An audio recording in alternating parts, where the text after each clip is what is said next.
Mega brother Nagababu మంత్రి పదవి చేపట్టడం ఖాయమైంది. నాగబాబుకు రాజ్యసభ ఛాన్స్ ఇస్తారంటూ జరిగిన ప్రచారానికి తెరపడింది. జనసేన పార్టీ ప్రధాన కార్యదర్శి నాగబాబును రాష్ట్ర మంత్రివర్గంలోకి తీసుకోవాలని నిర్ణయించినట్టు సీఎం చంద్రబాబు ఓ ప్రకటనలో స్వయంగా వెల్లడించారు. జనసేనాని పవన్ కళ్యాణ్ పట్టుబట్టి నాగబాబుకి కేబినెట్ బెర్త్ ఇప్పించుకున్నారు. ఇంత సడన్ గా నాగబాబుకి మంత్రి పదవి ఇప్పించుకోవడం వెనుక డిప్యూటీ సీఎం లెక్కలేంటి? పార్టీలో నెంబర్ 2గా ఫోకస్ అవుతున్న నాదెండ్ల మనోహర్ ప్రభావం తగ్గించడానికా, లేక ఇంకేమైనా ప్రధాన కారణాలున్నాయా? Let's watch the story. AP కేబినెట్లో ముఖ్యమంత్రి చంద్రబాబు నాయుడు కాకుండా ప్రస్తుతం 24 మంది మంత్రులున్నారు. కూటమి ప్రభుత్వం ఏర్పడినప్పటి నుంచి ఒక మంత్రి పదవి ఖాళీగానే ఉంది. జనసేన పార్టీకి 4 మంత్రి పదవులు ఇవ్వాల్సి ఉండగా ప్రస్తుతం పవన్ కళ్యాణ్, నాదెండ్ల మనోహర్, కందుల దుర్గేష్ మంత్రులుగా ఉన్నారు. ఇప్పుడు జనసేన నుంచి 4వ మంత్రిగా నాగబాబు కేబినెట్లోకి ఎంట్రీ ఇవ్వనున్నారు. రాజ్యసభకు వెళ్తారనుకున్న నాగబాబుకి అనూహ్యంగా కేబినెట్ బెర్త్ దక్కింది. ఈ నేపథ్యంలో ఇంతకీ నాగబాబుకు ఏ శాఖను ఇస్తారని సినీ రాజకీయ వర్గాల్లో ఆసక్తికరంగా మారింది.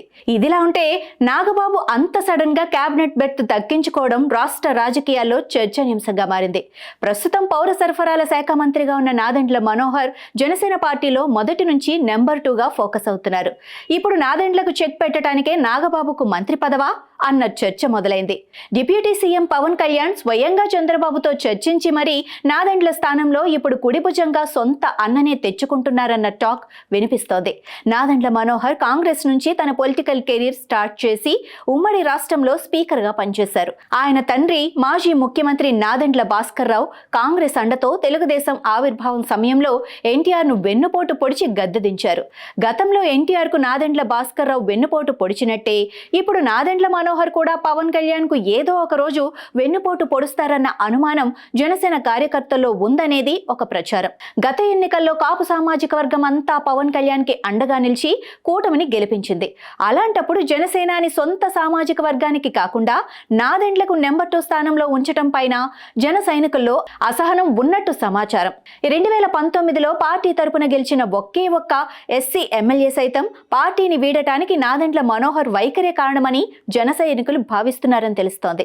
పార్టీ కార్యకర్తలతో నాదెండ్ల మనోహర్ దురుసుగా ప్రవర్తిస్తారని, ఆయన ఎప్పుడూ పార్టీ శ్రేణులను పట్టించుకోలేదని జనసేన కార్యకర్తలు ఆరోపిస్తున్నట్టు కూడా వార్తలు వస్తున్నాయి. మనోహర్ కు మంత్రి పదవి ఇవ్వటం పైన వారు ఆగ్రహంతో ఉన్నారని సమాచారం. ఆయన అహంకారంతో వ్యవహరిస్తారని, అతని వ్యవహార శైలిపై ఇప్పటికే ఎంతో మంది కార్యకర్తలు పవన్ కళ్యాణ్ కు ఫిర్యాదులు కూడా చేశారని తెలుస్తోంది. పార్టీపై నాదెండ్ల మనోహర్ పెత్తనాన్ని సహించబోమని కార్యకర్తలు స్పష్టం చేయటంతోనే పవన్ కళ్యాణ్ తన నిర్ణయాన్ని మార్చుకొని సొంత అన్నని కేబినెట్లోకి తీసుకోవాలని చంద్రబాబును కోరారని ప్రచారం జరుగుతోంది. వారసత్వ రాజకీయాలను ప్రోత్సహించబోనని గతంలో పవన్ కళ్యాణ్ చెప్పినప్పటికీ ఆ మాటను వెనక్కి తీసుకొని మరీ నాగబాబుకు మంత్రి పదవి ఇప్పించుకోవటం వెనుక ఇదే బలమైన కారణమన్న వార్తలు వినిపిస్తున్నాయి. గత కొద్ది కాలంగా నాదెండ్లను నెమ్మదిగా పక్కన పెడుతున్నారన్న అభిప్రాయం వ్యక్తమవుతోంది. నాగబాబుకు మంత్రి పదవి ఇస్తారని ముందుగానే నాదెండ్లకు ఇండికేషన్స్ ఉన్నాయని, అందుకే ఆయన పార్టీలో యాక్టివ్గా కనిపించడం లేదని తెలుస్తోంది. నాగబాబు మంత్రి అయ్యాక నాదెండ్ల పెత్తనానికి పూర్తి స్థాయిలో చెక్ పెడతారని ప్రచారం జరుగుతోంది. నాగబాబును కేబినెట్లోకి తీసుకోవటం వెనుక పవన్ ప్లాన్ వేరే ఉందన్న వాదన కూడా వినిపిస్తోంది. పవన్ జాతీయ రాజకీయాల్లోకి వెళ్లటానికే రాష్ట్ర కేబినెట్లోకి తన అన్నను తీసుకొస్తున్నారనేది ఆ వాదన.